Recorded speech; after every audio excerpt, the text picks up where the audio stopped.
नमस्कार दोस्तों, welcome to my channel फंडा फॉर ऑल। इस वीडियो में हम सीपीओ के मेडिकल की डिटेल्स जानेंगे कि भाई उसमें क्या क्या होता है और हमें किस प्रिपरेशन के साथ वहाँ जाना चाहिए। तो दोस्तों, जैसा कि रिज़ल्ट आ चुका है, जल्द ही मेडिकल की डिटेल और डेट भी आ जाएगी।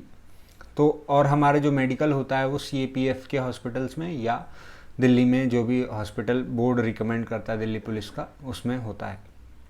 अब वहाँ हमें जो डेट मिलती है उस पर जाना होता है।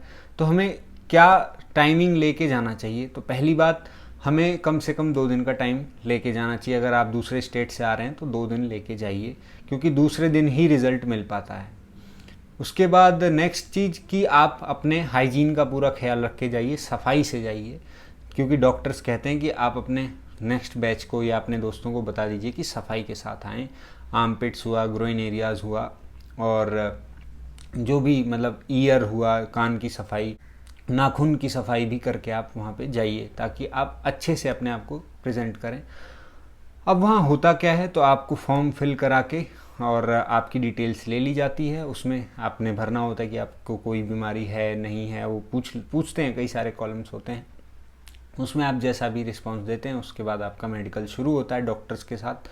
ग्रुपिंग में भी मेडिकल होता है, मतलब जो डॉक्टर जिसके ग्रुप में, मतलब जिसको आपका ग्रुप अलॉट हुआ होता है, वो पूरे ग्रुप की चेकिंग एक साथ शुरू कर देते हैं, या जनरल ऑब्जर्वेशन जब होती है उसमें वो एक एक करके चेकिंग शुरू करते हैं। तो चेकिंग में क्या होता है, तो क्या है कि अब आपकी चेकिंग शुरू होगी तो पूरे बॉडी पार्ट की चेकिंग होगी धीरे धीरे। तो जैसे अगर मैं टॉप से शुरू करता हूँ तो पहले आपके सर की सारी, मतलब सर में देख लिया जाएगा कि कहीं कोई चोट तो नहीं है। जैसे बचपन में गिर जाते हैं तो उस पर चोट लग जाती है, स्कार मार्क्स रह जाते हैं या कट लग जाता है, तो पूछ लिया जाता है कि भाई ये कब का है, क्या है। और फिर अगर आप सर से नीचे आएँ तो नाक पे आ जाएँ, तो नाक पे चेकिंग में एक डीएनएस की प्रॉब्लम होती है। जैसे मेरा 2018 में जो मैंने मेडिकल दिया था उसमें डीएनएस का प्रॉब्लम बता रहे थे एक सर जो थे हमारे, फिर लेकिन उन्होंने दूसरे से रिकमेंड किया तो उन्होंने बताया कि कोई ये प्रॉब्लम नहीं है। तो डीएनएस क्या होता है, तो उन्होंने बताया कि भाई डीएनएस की प्रॉब्लम होने से अगर आपको ऊंचाई पे, जैसे आपकी पोस्टिंग हो जाती है आईटीबीपी में या कहीं पे, तो या ठंडे एरियाज़ में सांस लेने में दिक्कत होगी, नाक चिपकने लगती है, इस तरीके का प्रॉब्लम शायद मुझे बताया गया था। तो नाक की प्रॉब्लम ये है डीएनएस वाली। फिर अगर कान की बात करें तो उसमें पर्दे का वो है, और बाकी जो सीपीओ में जनरल ऑब्जर्वेशंस होती है उसमें कान में आपका चेकिंग कर लेते हैं वो, उससे टॉर्च वॉर्च से कि पर्दा वर्दा ठीक है या नहीं। तो कई जगह, जैसे मैंने DSSB का मेडिकल दिया था तो उसमें वो सुना के, कई सारी आवाज़ें सुना के और फिर उससे चेक करवाया था जिस हॉस्पिटल में पड़ा था। तो वो इक्विपमेंट तो हालांकि अभी तक मैंने दोनों बार इसमें नहीं देखा, लेकिन बहुत ही ईजी रहता है कान वाला। आपका कान अगर सही है तो कोई दिक्कत नहीं है, बस उसको साफ़ करा लीजिएगा। और फिर आ जाते हैं आई टेस्ट पे। तो आई टेस्ट पे देखिए कई लोग बाहर होते हैं। अगर एक आंख 6x6 होनी ही चाहिए, दूसरी 6x9 तक अलाउ होती है। तो इसका आप चेकअप करा लीजिए, आपका आंखें क्या हैं। बाकी पहली बार में जो कैंडिडेट्स क्लियर हो जाते हैं उनको ज़्यादा दिक्कत नहीं होती। जो री मेडिकल जिनको मिलता है आँख की वजह से, उसमें फिर वो शायद मशीन से चेक होता है। तो आँख का प्रॉब्लम, आँख से कई लोग आउट हो जाते हैं।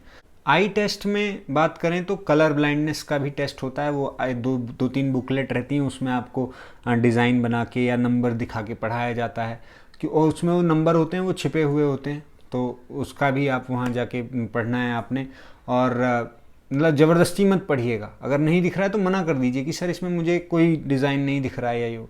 क्योंकि पिछली बार क्या हुआ, वो डिज़ाइन दिखा रहे थे एक पेज पे, कोई डिज़ाइन नहीं था, तो मैंने फिर भी बना दिया। अब वो मेरी तरफ ऐसे देखने लगे, फिर अगले पे गए तो वहाँ दिखा मुझे, तो मैंने बताया, तो मेरे मुंह से निकल गया कि सर पिछले में तो कुछ भी नहीं दिख रहा था, वो मैंने ऐसे ही बना दिया था, तब तो आपने कुछ बताया नहीं। कह रहे अच्छा, तो अब तुम्हें ध्यान आया। मैंने कहा हाँ सर, वो पिछले में ध्यान ही नहीं था और दिख ही नहीं रहा था। तो ज़बरदस्ती नहीं बताना है कुछ भी, आपको जो दिख रहा है वही बताइए।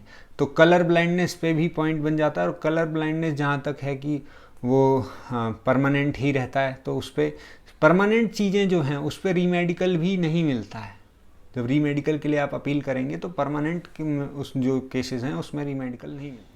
आई टेस्ट से रिलेटेड एक दोस्त का सवाल था कि भाई कितनी दूर से हमसे वो पढ़वाते हैं, तो लगभग 6 से 7 मीटर के बीच में वो आपसे वो दिखा के पढ़वाएंगे।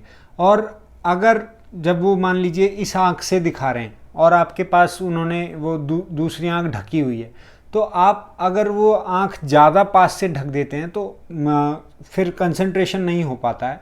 उस टाइम पे आप बोल सकते हैं कि सर इसको थोड़ा दूर कर लीजिए ताकि आप इससे अच्छे से फोकस कर सकें, और जब इधर से तो उस पर भी आप उसको ध्यान से बोल सकते हैं। नेक्स्ट चीज़ कि पूरी बॉडी पे वो चेक कर लेते हैं कि कोई स्कार तो नहीं है, कोई ऑपरेशन मार्क्स तो नहीं है। अगर ऑपरेशन मार्क्स है तो किस चीज़ का ऑपरेशन कराया है वो नोट कर लेते हैं और उसका शायद पॉइंट बन जाता है। तो नेक्स्ट आ जाते हैं दांतों पे। दांतों पे 14 डेंटल पॉइंट्स होने चाहिए।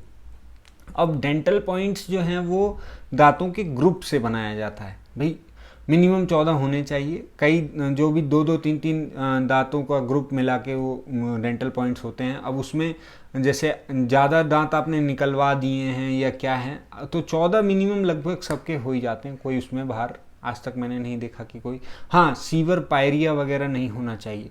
नेक्स्ट बात करते हैं बॉडी टैटू की। तो बॉडी टैटू जो है वो आपको उसमें मेंशन करना होता है, आपको पता होता है कि भाई बॉडी टैटू आपने कहाँ बनवा रखा है। अगर वो ऑब्जेक्शनेबल एरिया में होता है तो उस पर पॉइंट बनता ही बनता है। ऑब्जेक्शनेबल एरिया जो कि मुझे पता है वो एरिया है जो सैल्यूटेशन के टाइम पे विजिबल होता है। तो बॉडी टैटू का ध्यान रखना है आपने। नेक्स्ट बात करते हैं हार्ट के बारे में। हार्ट में 2 तरीके की आवाज़ें आती हैं, आपको पता है, लबडब और मरमर। तो लबडब आवाज़ जो होता है मतलब आपका हार्ट की फंक्शनिंग अच्छी है, और मरमर आवाज़ मतलब हार्ट की फंक्शनिंग ख़राब है। तो इस पे भी मैंने 2-3 लोगों का पॉइंट बनते हुए देखा था 2017 में। तो हार्ट की आवाज़ भी मैटर करती है। नेक्स्ट बात करते हैं बॉडी वेट पे, क्योंकि इस पे कई लोगों का पॉइंट बन जाता है, और इस पे जब पॉइंट बनता है तो गुस्सा आता है, क्योंकि ये आपके हाथ में रहता है, आप कंट्रोल कर सकते हैं।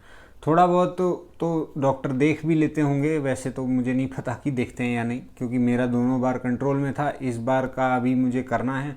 तो कैसे देखा जाता है, तो एज से और हाइट से आपका बॉडी वेट निर्धारित होता है। जैसे मेरी एज अगर मैं बताऊं तो मेरी एज 26 है और मेरी हाइट 188 सेंटीमीटर है। तो इस हिसाब से मेरा जो बॉडी वेट का चार्ट आप देख सकते हैं, गूगल करके इजीली आपको मिल जाएगा कि क्या बॉडी रेशो होता है वेट और हाइट के हिसाब से और एज के हिसाब से। तो मेरा 90 करीब तक है, तो इस हिसाब से आपको बॉडी वेट मैनेज करना है।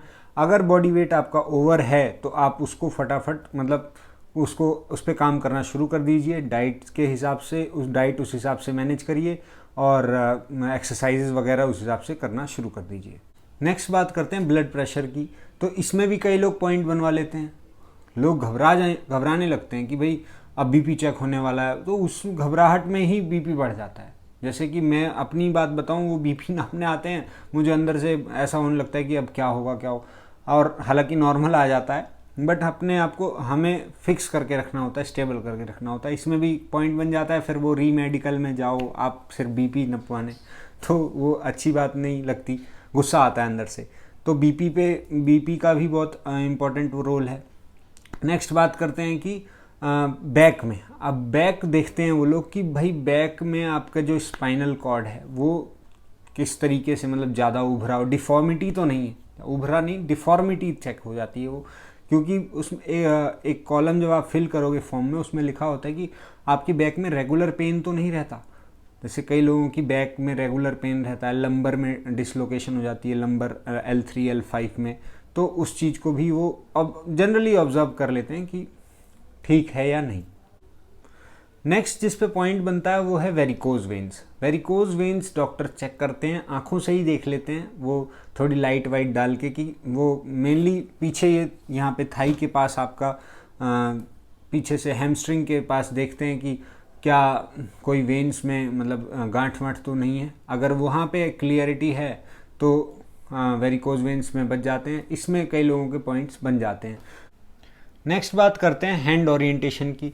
तो हैंड ओरिएंटेशन ऐसे करके चेक किया जाता है कि मतलब आपका जो हाथ हैं दोनों वो शोल्डर से लेके और चेक हो जाता है कि उसका जो एंगल है वो जो रिकमेंडेड एंगल मतलब जो कि 5 से 15 डिग्री के बीच रहता है, उसी बीच में घूम रहा है या ज़्यादा घूम जा रहा है या घूम ही नहीं रहा है, तो ये चेक हो जाता है। इस पर भी पॉइंट बन जाता है। वैसे ये लगभग नॉर्मल ही रहता है। फिर बात करते हैं नॉकनी की।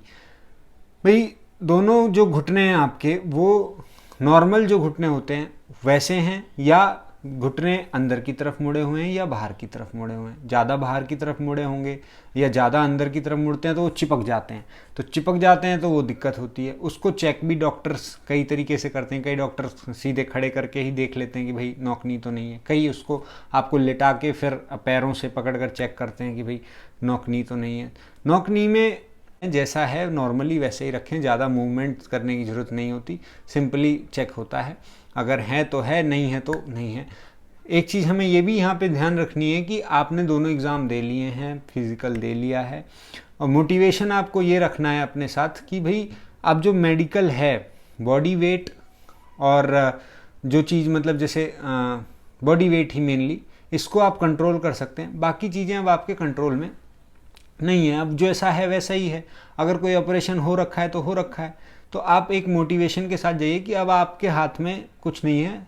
आपके हाथ में ये है कि आपको अपने आप को वेल रखना है जब तक आपका फिजिकल नहीं हो जाता। ये नहीं कि आप बाइक चला रहे हैं तेज़ी से और चोट लगा ली खामखा में, तो इस तरीके की चोटों से बच के रहिए। नेक्स्ट बात करते हैं गाउट के बारे में। तो गाउट आप लोग जानते होंगे कि क्या होता है, अगर नहीं जानते तो सुनिए कि जैसे रिस्ट है हमारी, रिस्ट में क्या होता है, हमारी मूवमेंट सही नहीं होती। जैसे हम एक्सरसाइज करते हैं या वैसे भी वो वर्कआउट खुद से भी हो जाता है, बिना अच्छी मूवमेंट ना होने की वजह से गाउट हो जाता है।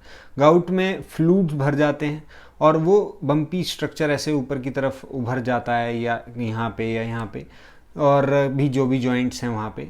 तो उसके बारे में भी आप लोग उसको वैसे ठीक करके आप जा सकते हैं, उसकी सिकाई वगैरह करके वो कम भी रिड्यूस भी हो जाता है। मतलब आपके जब टाइम रहेगा मेडिकल का तो उतने टाइम में आप उसको रिड्यूस कर सकते हैं उस बम्पी स्ट्रक्चर को। तो ये तो गाउट की बात हुई। जनरल ऑब्जर्वेशन में लास्ट चेकअप होता है जो कि आपकी प्राइवेसी का ख्याल रख के किया जाता है कि भाई पाइल्स तो नहीं है आपको, या आपको हार्निया या हाइड्रोसिल तो नहीं है। अगर हार्निया बढ़ा हुआ है या हाइड्रोसिल बढ़ा हुआ है तो उसका भी पॉइंट बन जाता है। ये आपको अपने बारे में पता होगा, आप इसको डॉक्टर को दिखा सकते हैं कि इस पे क्या हो सकता है। बाकी इस समय आपको कोई ऑपरेशन कराने की ज़रूरत नहीं है। ऑपरेशन अगर आप कराएंगे तो वो फिर मार्क्स रह जाएगा और वो फिर पकड़ा जाएगा, पकड़ में आ जाएगा। तो इस समय कोई भी चेंजेस या इस तरीके के वो मत करवाइएगा। ये मेरी आपको रिकमेंडेशन है और रिक्वेस्ट भी है। नेक्स्ट, आप यहाँ से जनरल ऑब्जर्वेशन से अगर आपका ग्रुप फ्री हो जाता है तो जो हॉस्पिटल्स हैं, जो बेस हॉस्पिटल्स हैं, उनका दूसरे हॉस्पिटल्स वहाँ पे जाके आपका ब्लड टेस्ट और यूरिन टेस्ट होता है। ब्लड टेस्ट में आपका जहाँ तक हीमोग्लोबिन या हेल्दी ब्लड सेल्स चेक किए जाते हैं। बाकी ब्लड से तो LFT, KFT और किडनी टेस्ट, क्रिटीन टेस्ट सब कुछ हो सकता है, ब्लड शुगर टेस्ट भी हो सकता है। लेकिन जहाँ तक मुझे पता है उसमें सिर्फ हीमोग्लोबिन की मात्रा चेक कर ली जाती है हेल्दी ब्लड सेल्स के लिए, कि हेल्दी ब्लड सेल्स हैं या नहीं हैं, एनीमिया तो नहीं है। और वहीं पे आपका यूरिन टेस्ट हो जाता है। यूरिन टेस्ट में शुगर वगैरह का चेकअप हो जाता है। और लास्ट में वहाँ पे फिर आपका चेस्ट का एक्सरे हो जाता है। तो उससे चेस्ट में कोई डिफॉर्मिटी तो नहीं है, जो रिब्स हैं वो लंग्स एक्सपेंड हो रहा है या नहीं, वो या कोई उस पर मार्क अंदर तो नहीं है किसी वजह से। जैसे ट्यूबरकुलोसिस में मार्क छूट जाता है थोड़ा बहुत, वो हालांकि उतना कैप्चर नहीं कर पाता, वो सिंपल सा एक्सरे रहता है। तो वहाँ से जब आपकी तीनों रिपोर्ट्स आ जाती हैं और ये जनरल ऑब्जर्वेशंस की सभी रिपोर्ट बना दी जाती हैं, तब आपका फाइनल हो जाता है। तो दोस्तों, लास्ट और इम्पॉर्टेंट बात जो मैंने ऑब्ज़र्व की है वो आपको बताऊं तो जो भी आपका डॉक्टर है, आप उसके संपर्क में रहते हैं जब तक लास्ट तक, उनसे आपको देख के पता नहीं चलेगा कि आपका क्या पॉइंट वो बना रहे हैं या क्या नहीं बना रहे हैं। वो मतलब एक सीक्रेसी रहती है। और बाकी कई बार ऐसा भी लगता है कि हमारे डॉक्टर ने तो बहुत जल्दी जल्दी देख लिया, लेकिन ऐसा पता चलता है उसी ग्रुप में ज़्यादा लोग बाहर हो रहे हैं, ज़्यादा पॉइंट उसी ग्रुप में है, और जिसने तसल्ली से देखा है उस ग्रुप में ज़्यादा लोग बाहर नहीं हो रहे हैं। तो इस पे भी मतलब आपको इसमें काफ़ी मज़ा आने वाला है। और आप मेडिकल के लिए तैयार रहिए और अपनी तैयारियां शुरू कर दीजिए। जैसे किसी का वेट बढ़ा हुआ है तो उस पर काम करना शुरू कर दे, या किसी को मतलब कोई प्रॉब्लम है तो उसको सही करा ले जो हो सकती हैं। और बाकी दोस्तों आप सभी को बधाइयाँ, और मिलते हैं मेडिकल में। और कुछ पता नहीं होता किसका क्या पॉइंट बनेगा क्या नहीं बनेगा, तो कोई भाई परेशान ना हो और ज़्यादा टेंशन लेने की ज़रूरत नहीं है। जो भी आपके हाथ में था वो हो चुका है।